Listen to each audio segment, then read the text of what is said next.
Hello everyone, this is Professor Reimer here. This video is for my World History class for Thursday, October 8th and Friday, October 9th. It's entitled Classical India. Our objective is we will explain the major effects of the development of the classical civilization of India by responding to a prompt. It is that exact same objective we've been looking at all unit, and it's going to be the exact same prompt. However, this time all about classical India. Now, before we get into the preview, let me say a few words about the design of this unit. We began geographically and chronologically. So we began with the first classical civilization of the age, ancient Persia. I'm sorry, classical Persia. And then we stayed in that geographic region, Southwest Asia, Mediterranean world. And we looked at classical Greece, which came before classical Rome.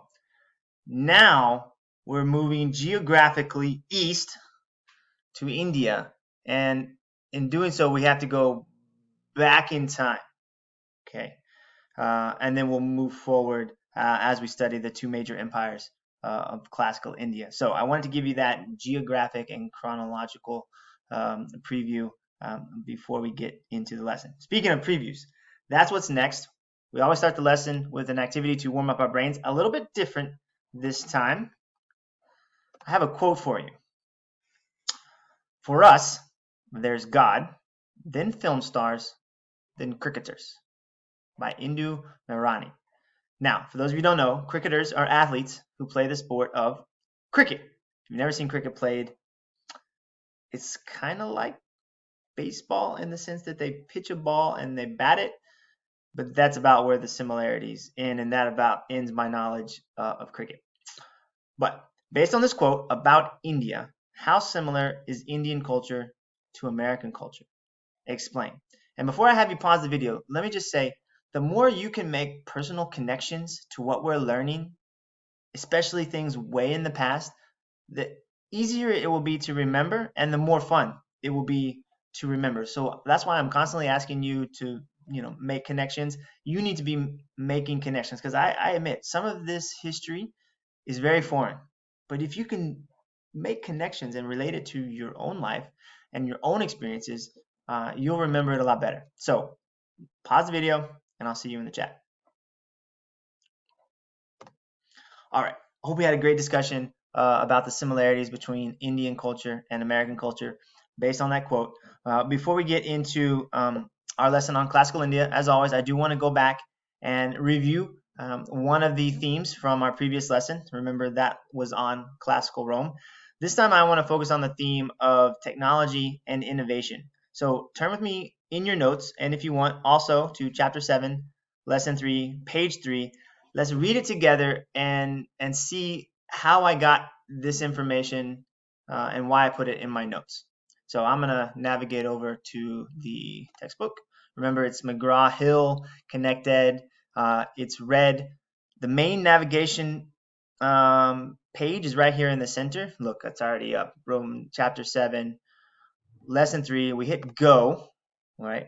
And I said on page 3. So let's navigate over to page 3. So let's say we've already skimmed and now we're ready to dive deep.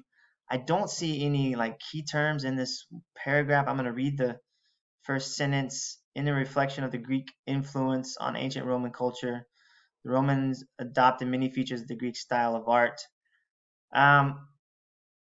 Since it's more of an adoption, I didn't put it in my notes. There aren't any key terms. Another reason I didn't put it in my notes, and it's not talking about the influences of the Roman. It's more of talking about the influences actually of Greek style. So I didn't put any of that in my notes. But if we go to the next page, up to the top, look, I see a key term, and the very first sentence: the Romans excelled in architecture, a highly practical art. All right. Now we're on to one of their main achievements and characteristics. This we're going to want to put in the notes. Let's read both of these paragraphs, and then we'll go look at what I put in the notes. By the way, I encourage students to read chunks of text at a time. So, like a whole section or at least a couple of paragraphs, and then stop and go back and make notes, right? If you read too little, you take time because you're constantly going back and forth. And if you read too much, you forget what you read in the beginning and you have to go back and reread it. So find your sweet spot about how much you want to read before you stop and take notes. For me, it's generally a section, which is about a couple of paragraphs. But every student is a little bit different. So let's read these two paragraphs together. The Romans excelled in architecture, a highly practical art. Although they continued to use Greek styles, such as colonnades and rectangular buildings, the Romans also used curved forms such as the arch, the vault, and the dome. Already I'm thinking, ooh, that looks good. The Romans were the first people in antiquity to use concrete on a massive scale. Ooh, first, that's good. Using concrete along with the new architectural forms made it possible for the Romans to construct huge buildings undreamed of by the Greeks. In order to emphasize the usefulness of Roman architecture, Frontinus, Emperor Trajan's aqueduct commissioner, wrote, "Will anybody compare the idol pyramids or those other useless though much renowned works of the Greeks with these aqueducts, with these many indispensable structures?" The remarkable engineering skills of the Romans were also put to use constructing roads, bridges, and aqueducts.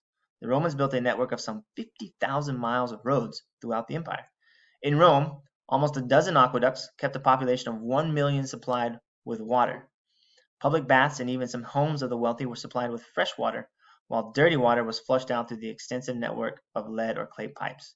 Although the Roman technologies of sewers and drainage were mostly lost during the Middle Ages, they re-emerged. Influences. They re-emerged through Europe during the population boom and urbanization of the 1700s and 1800s. Wow, okay, this was a major influence. So if we go back to my notes, great in architecture. Notice I put it in my own words. It's excelled. I wrote great. Used curved forms. And if you're wondering, hey, I wonder what those were like, don't forget the textbook has these cool visuals off to the side. Like if we click on this, look, slideshow of Roman architecture, curved form. And if we click on this one, oh look, Roman road with columns, right? So don't forget about those extra features of the textbook as well.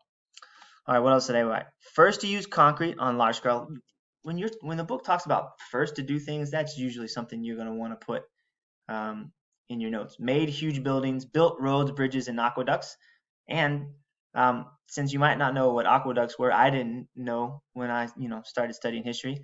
They bring water into the cities, and pipes took sewage out of the city. So notice I'm writing in short phrases or very, very short sentences, using my own words, and I'm capturing the key main ideas from the text. That is your goal when you're making notes in this class. All right, now to classical India. So it's been a while since I've put this in the slides, and we've had some new students come in, so I thought it would be good to put a blank get sick chart on the screen. This is what you are filling in on your own. You are making these on your own with your own paper. I've given you the themes, I've explained them, I've modeled what they are and how to find them. Your job for this lesson is in chapter 5. You need to find characteristics of classical India's governance, economic systems, so on and so forth. But before you do any of that, what have I said this unit? You skim. What are you looking for when you skim? You're looking for big, flashy, bolded terms, highlighted terms. You're looking for the chapter introductions, the section introductions, the paragraph introductions. So let's pause the video and let's do that together in class, or if you're on your own, go ahead and do that before the video continues. So I'll see you in the chat. Pause the video.